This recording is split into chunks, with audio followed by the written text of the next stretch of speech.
morning, everybody. Good morning. Welcome back to Morning Breath.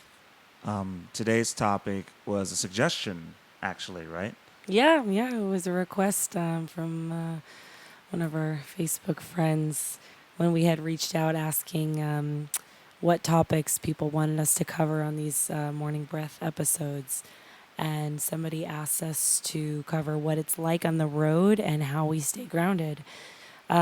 So that's what we're going to do for you today, which is going to be a bit more conversational, I suppose. What it's like on the road, it's awesome, and it's really tough, and it's really taxing on us both. You can hear as I'm speaking to you right now that my voice is pretty much about gone, and that happens a lot. Yeah. I can barely sing right now, but if I had a gig tonight, I would probably do it anyway. So there's one thing. Another thing is, most of you know that Ed had some issues with his health this last month.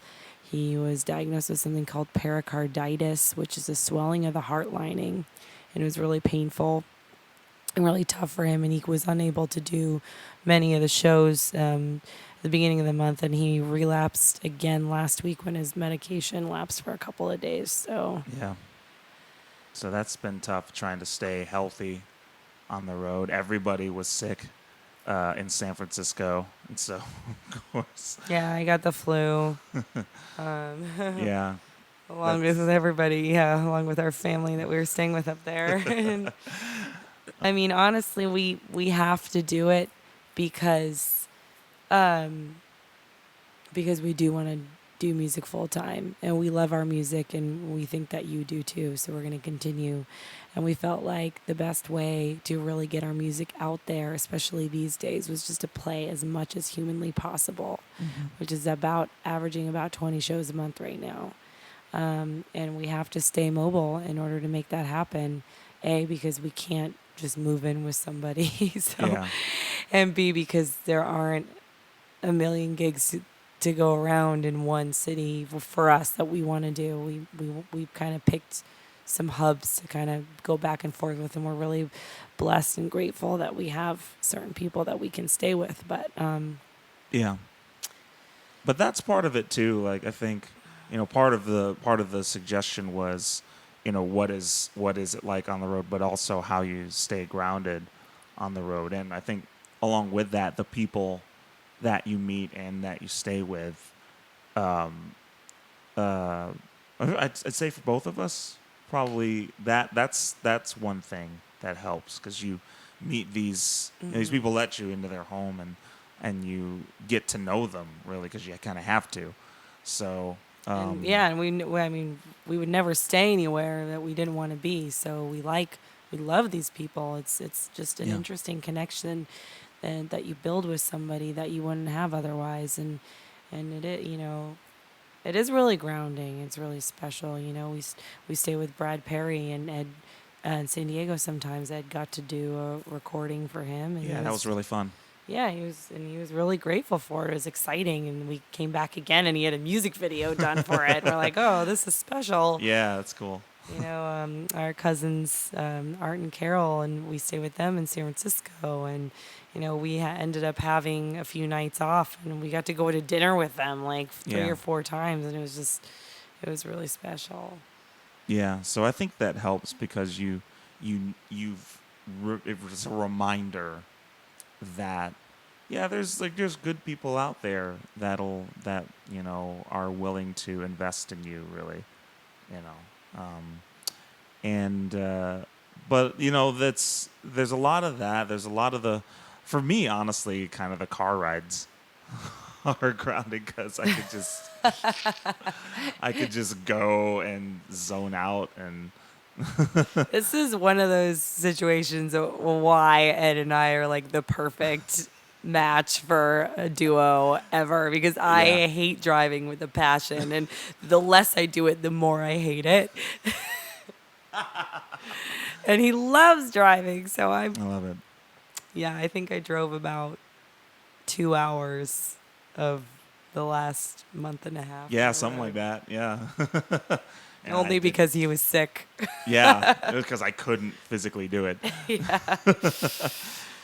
But that, I don't know. For me, there's just something about the the act of travel, especially down a road. That's always been my preferred method of travel over any other. And it just, I can, I don't know. There's little things I can focus on to keep my mind active, but also I can just kind of get in here and just think of new things or different things. And more so than anywhere. When I'm here, when I'm at places, that's when I really can't do that. So sometimes, because there's no space or. For me, and especially because I have knee issues, I have leg issues that I have to watch out for. I get migraines, I have back problems. I mean, these are all things that riding in cars for long periods of time does not help. Um, so for me, how I stay grounded is I do a lot of yoga and exercise. Um, and if I'm not doing that like 5 days a week, I'm pretty much going crazy. So Yeah. that's kind of my way of being grounded. And again, just playing. I think the biggest thing, I think Ed will agree with me on this, how to stay grounded on the road. Number one is playing a show. Yeah. It is, I mean, we can be exhausted and sick and um, you know, irritable or whatever, all the things that travel will do to you. And then we get to show, and if it's a good show or a great show, we'll leave smiling every time. And it's like, okay, it's just rejuvenating. And it's like, that's why we do this. Let's do it again. And even if it's a mediocre show or a not so great show, then we can kind of look back on. It's like, oh, that was funny. It's almost comical at this point. Yeah. I think about and there's just moments. If it's a show where maybe the audience isn't paying attention, it's like, all right, we'll just play for ourselves and we'll just try to make the most of it. I think that you're right. Like the show kind of is the anchor for a lot of that stuff. We very rarely have a bust anymore, honestly. I mean, it Yeah, does it's true. happen. It does happen, but rarely, which is great. Makes me feel like we're doing something right. And we try to change it up, but right now we're doing about 10 days per city, sometimes more, sometimes less. Or like, and then we'll do city and then kind of jaunt out for, a couple weeks. And that seems to be working pretty well for us right now because we know we can stay for that long without annoying somebody. Or sometimes we'll split that up into two people's places. Yeah. And that way we're not constantly, because when we did our full 3-month tour, it was really just bringing 4 bags in, every other day was just tiring. Yeah. So it's nice to kind of like just be somewhere and then be there and then, do what we need. Like San Francisco, that was a really interesting time because we stayed at my cousin's house for about 3 weeks. We were Yeah. only going to stay for 2. We stayed an extra week so we could work on some writing and some recording. And but we weren't there very much because, we would have these shows that were maybe anywhere between an hour and 4 hours outside of the city. Yeah. So we would often have to leave at noon. Sometimes we wouldn't get back until 9. Sometimes we'd get back at 2 in the morning. One time, like 4 in the morning. It just really depends. So those days are pretty tiring. And it's nice. We're really blessed that we have like a little sanctuary there that we can just kind of come home to. And right now, we're filming from Phoenix. I mean, we're at my mom's house, and and that's really nice because they're cooking us dinner right now. So yeah, that's the trade-off. You give a little, you get a little, and then you just make it work after that. That's really what it is. Yeah, it's a balance. It's trying to find a balance and Yeah. constantly changing and constantly reinventing. What was that word that I used in one of those earlier morning breaths? There was like, Wasn't it reinvention or I forget. It was something. yeah, something, always something. I think one of our biggest problems right now that has been a big discussion in Witherward, especially on these long car rides, is we feel like our creativity is suffering a bit because of how much we're performing. Like I said, those noon to 9 or noon to 4 days, I mean, there's been a lot of them. And when do you write a song? Yeah. When do you record? I mean, we're trying to record this album and we just keep running out of time. Yeah. So that's the new balance that we're trying to make. And I feel like we wrote 3 new songs last week. And that's because we had 5 days off. So I think the way that I'm going to something our next tours, because I book most of our tours, is try and give us that 5 days off per month where we Yeah. can create. But we're also trying to figure out, can we have a home base somewhere? Yeah, that's the other kind of big one too. Is can we find a place that we can eventually like cycle around to and put our stuff in and be able to write music or record music or whatever music, but so we're just not in the car all the time. But right now we can't afford that. Yeah. There's no way. So we're trying to figure out how we can make more money. And we have some ideas, and I don't want to release our ideas just yet because I just don't want to jump the gun on it. But we feel like we have some pretty good plans in action. So we'll keep you guys posted. And as that probably becomes more of a heavier discussion after the new year. Yeah, sure. Yeah, probably not a reality until the summer. And we try to, give each other space, and we can. I mean, Ed and I are pretty much together 24/7. So Yeah. we try to give each other like space if we're staying somewhere, have separate rooms. Or not that we never fight. By the way, we never get mad at each other. It's pretty amazing. You don't have time. We don't have time, and it's just not. Things aren't important. I mean, we get irritable and cranky, and if we're irritable, like anybody, and if we're irritable and cranky, we just go, he's just irritable and cranky. We usually just walk away and come back later. Yeah. It's not a big deal. Absolutely. It works really well. Yeah. I mean, and I know he likes to do certain things, and he knows I like to do certain things, and so we just like let each other be who we are. Yeah. And it's really as simple as that. That's a big one, though, I think. Mm-hmm. Like, I feel like just sometimes, if you don't have that, if you don't have this, it's more of like, you can do your thing. You don't always have to do everything that I'm doing or vice versa. Like, that's, I think it's really important. So, anything else? No, I think we covered it. If you have any more questions for us, yeah, just you can call us on the phone. Or just yell them really loudly into the sky. We might hear them. It's possible. It's possible. What is the song for today?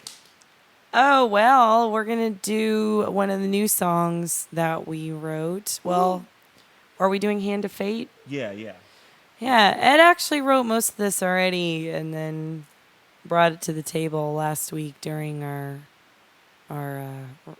week off. And I got really excited about it. And then, it was pretty much done already. I think I helped him out with the bridge, and and then threw in some harmony, and done. that was it. I think I wrote like one line.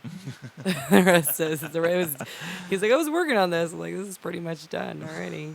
And then we kind of rearranged the choruses a little bit. Yeah, that one. It worked out really well. So, what's the song about, Ed? I don't know. This one is. I think it's more of a frustration piece. It's just like when you're trying to do something, but you feel like there's everything else at work is already happened. And and then you feel kind of helpless. You can't really do much about it, But it is also about. In the chorus, you'll hear it, but it's more about like doing and loving in spite of that, as well. So like realization that you're still doing it even though, all of this is happening in the background. So that's really what it's about. The Hand of Fate. I think it's a metal song. He just could doesn't know it be. yet. It could be. It was my World of Warcraft guild name. Really? Yes. Before or after you wrote the lyrics? Before. Like Whoa. way before. Yeah. Hand of fate. So I may pitch it to them. I don't know. I think you should. 1, 2, 3.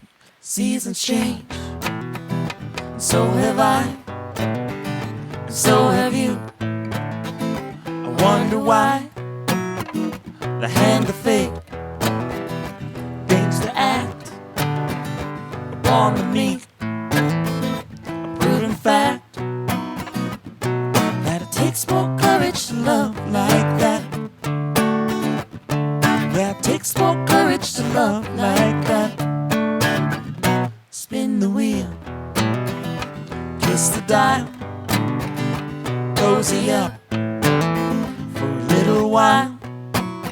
The crying game is fun to watch while the hand of faith cuts a swath through the memories and the lines and the color-coded smiles that keep us guessing day after day. A stunning dream that cuts right through the gleam within your eyes, where I am safe. But it takes more courage to love like that. It takes more courage to love like that. It takes more courage to love when the hand of fate above moves the pieces before you begin.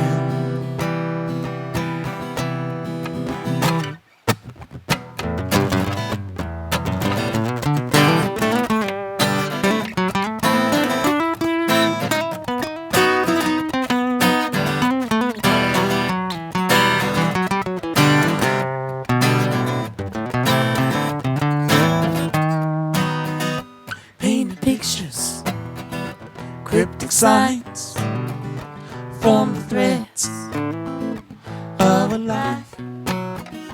True conviction, stated plain, guides the sightless through the pain. But it takes more courage to love like that. Yeah, it takes more courage to love like that.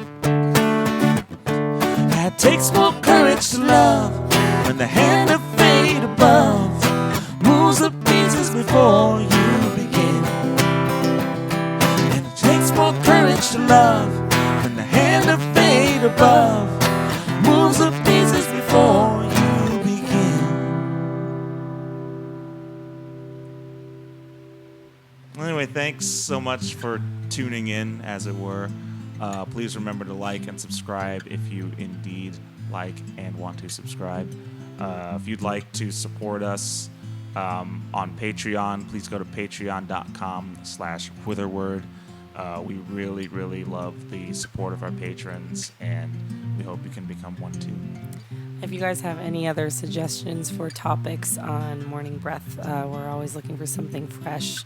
We're always looking for ideas on how to change it up and make it more interesting too. So feel free to send us an email or comment on YouTube or Patreon. We love reading them and responding. So thank you guys, and we're gonna go get some sleep.